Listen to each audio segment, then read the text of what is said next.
Et bonjour à tous, bonjour à toutes. J'espère que vous allez bien en ce vendredi.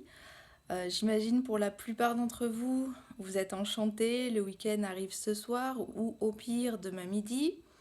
Voilà, alors ma vidéo ne va pas forcément coller avec ceux qui travaillent le week-end, mais c'est à adapter selon votre situation, hein, peut-être à écouter lundi après le week-end de boulot. Donc en fait, le questionnement d'aujourd'hui, je vais vous embêter un petit peu, hein, on va finir cette semaine un peu en travaillant, est lié justement au week-end. Ce week-end tant attendu, ce week-end auquel on pense depuis des jours, on a tellement envie de ce week-end, que des fois en fait ce week-end il est mis sur un piédestal et on est parfois déçu. On a tellement envie de le réussir, de faire des sorties, de voir du monde, des proches, ou alors de faire les magasins, ou qu'importe. Vous avez tellement envie de mettre à profit ces 2 jours, de les réussir. Il y a vraiment une démarche de réussir ces 2 jours, d'en profiter. Il faut en profiter. Il n'y en a que 2 sur 7. Parfois, ça vous joue des tours. Ça nous joue des tours, bien évidemment. Euh, Qu'est-ce que vous en pensez? Voilà, c'est ça ma question. Que pensez-vous de la surestimation du week-end? Comment faire pour en profiter même si vous ne faites rien? Vaste question. Qu'est-ce qui va faire que dimanche soir, vous n'allez pas souffrir de la fameuse déprime du dimanche soir, mais que vous allez pouvoir vous dire c'était beau, c'était bien, on a été heureux. Alors, je vous invite, vous n'êtes pas obligé évidemment, c'est juste une suggestion, je vous invite à écrire tous les bons petits moments que vous allez passer.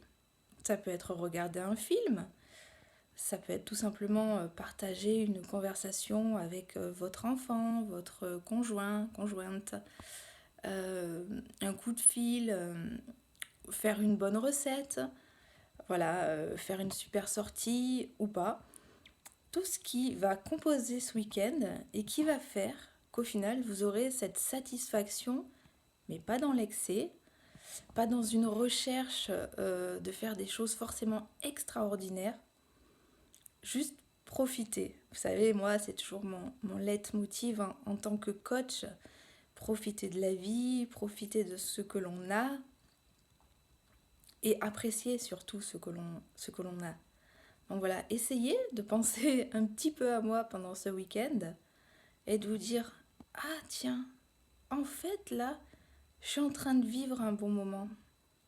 Et ce bon moment-là, il va peut-être me servir la semaine prochaine, quand j'aurai un coup dur, de me dire, tiens, je peux me reposer là-dessus. C'est vrai que j'ai passé un bon moment, c'était agréable, et ça va revenir en plus.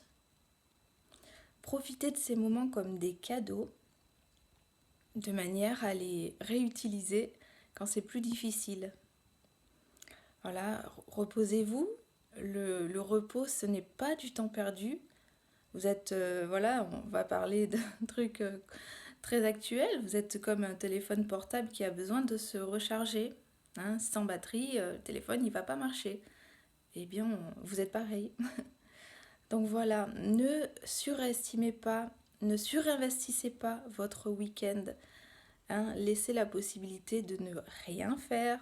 Bon, rien c'est compliqué, surtout pour les, je pense aux mères de famille, mais même à tout un chacun. Appréciez ce que vous vivez, appréciez le repos, appréciez la sortie, voilà, appréciez parce que la vie, elle est belle.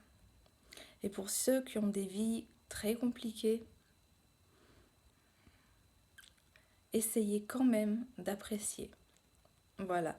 Écoutez, je vous souhaite un très très bon week-end, un excellent week-end, même si c'est des toutes petites choses. Et vous me direz si dimanche soir, vous avez, grâce à ce que vous aurez noté de tous vos petits bons moments, si vous avez eu un petit peu moins la déprime du dimanche soir. Et puis si jamais vous l'avez, dites-vous que le lendemain, vous me retrouvez à midi. Allez, à très bientôt, bye bye.